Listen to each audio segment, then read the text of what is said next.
Datuk, here we are at WCIT and IDEX 2023. At the main core of it, this is another thought leadership event that focuses on high technology, especially for this year, AI and robotics.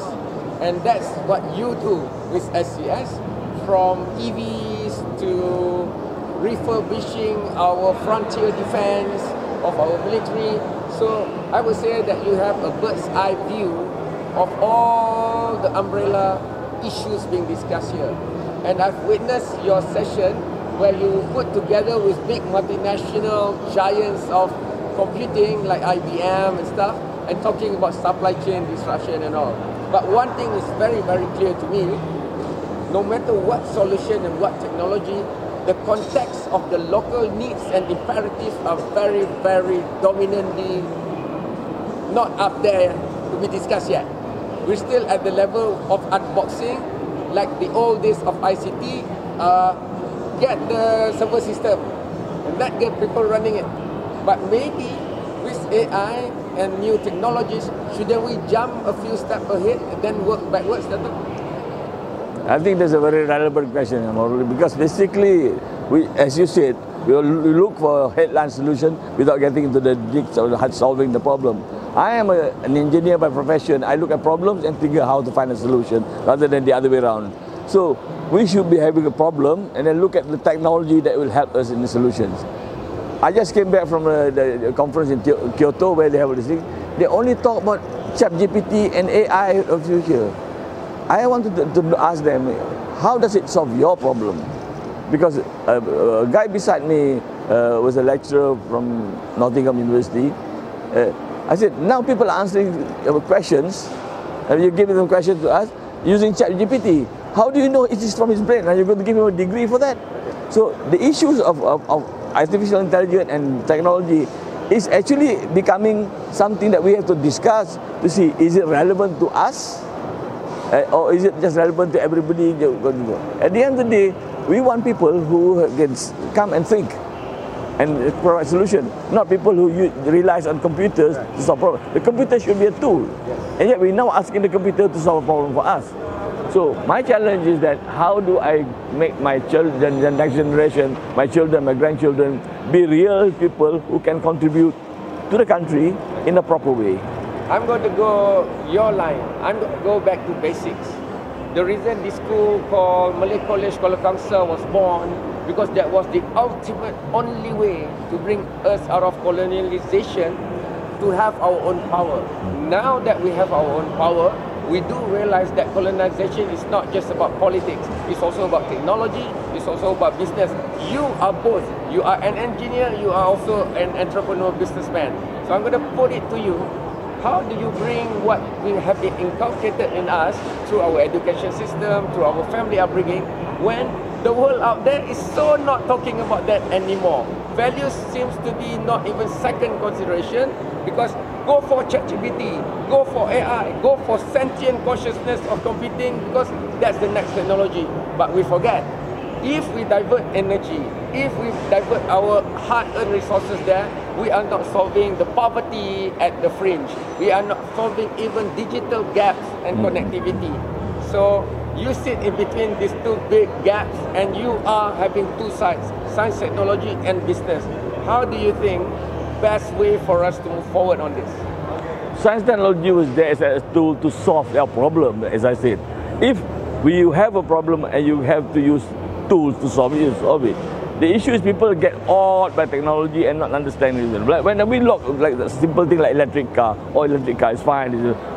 Electric car is supposed to support a transport problem at the less pollutive level that it is now.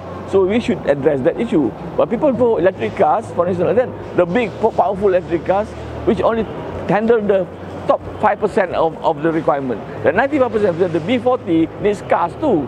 They are the ones who pollute most because they use the more cars. In the cities of Kuala Lumpur, if those people don't go on the road, the steam become clear. How many BMWs need to go on the road? But there are a lot more Proton. So we need to solve those problems at that end, whether it is electric car, whether the food supply chain, ataupun anything. It has to go back to the roots. My worry is that people don't see this, And because the social media is only highlighting the thing. I gave the idea about ChatGPT now because the solution I posted at Kyoto was that you get your big data from what? Chat, from all the chat programs, from all the Facebook and all that. I said, do you realize you have now your own little thing that you get your group going on WhatsApp and all that. I said, if you look at WhatsApp, there's 150 people in WhatsApp. Yes. How many people actually respond? Okay. Maybe less than 5%.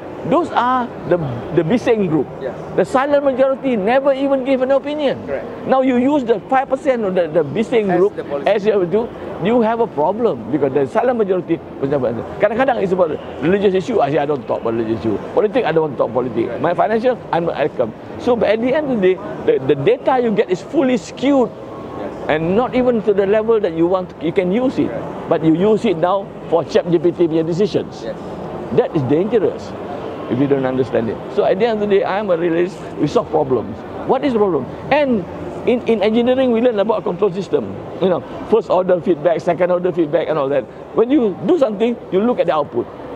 In military, we use this thing called OODA loop. OODA loop. You do something, you go back and to see, did it solve the problem? If not, find another solution. At the end of the day, the problem is the issue, not the solution. That's also saying garbage in, garbage out. Correct. That's what I said just now. You show me beautiful things, but at the end of the day, it doesn't solve the problem. You need an extra input. Datuk, we've been talking about the 38,000 feet where we cruise when we go on a plane. I'm going to bring it down a bit to the ground. You have a company, it's called SES, it has to make business.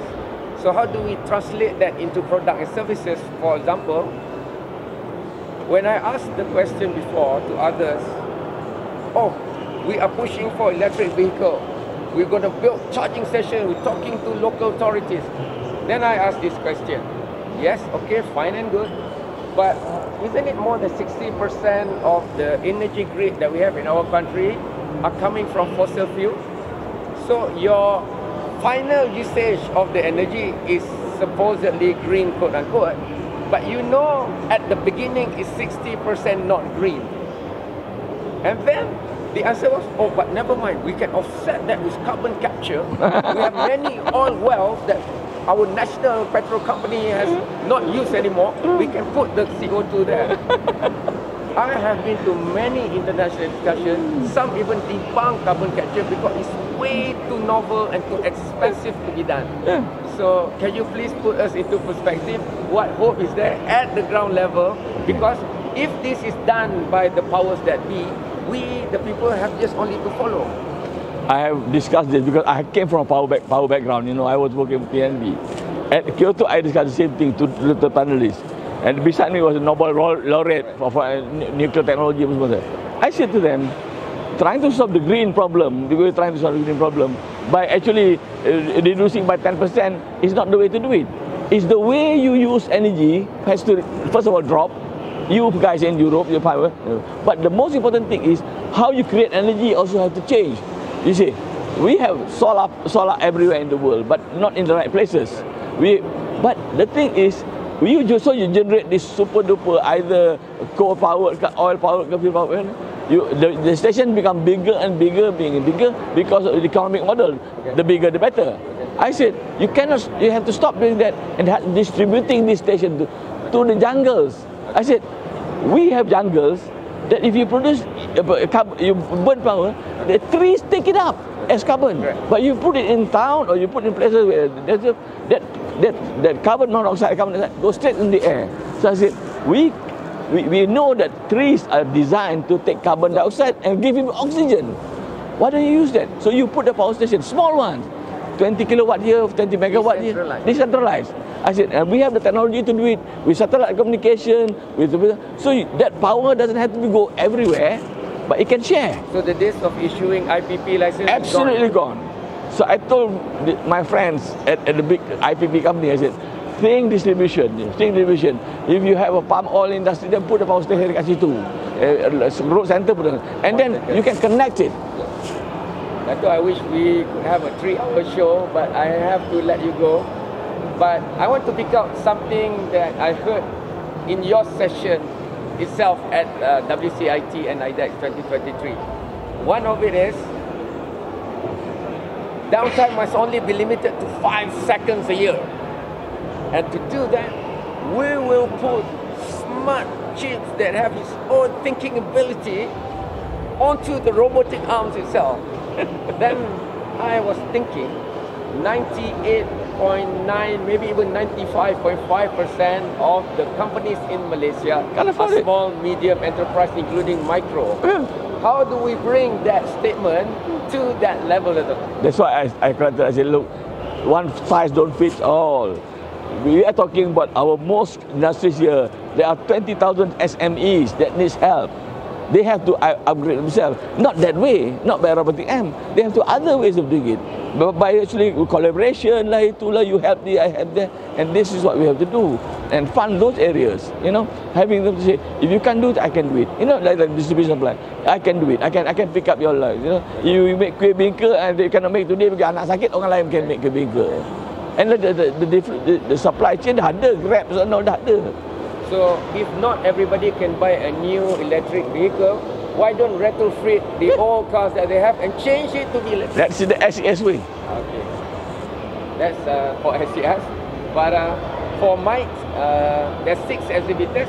I heard a very interesting exchange between you and a researcher from a university on a smart GIS-driven system to plot data, look at the geography, and foresee things like banjir, and even if it has already happened, it will be a guide, like a ways for disaster. But you said that it's all good, but at the end of the day, by the time it's put to use, it should already be inherently anticipating the problem that comes with that solution, which is real-time update of the data. Yes, exactly, and that's why I've been trying to tell.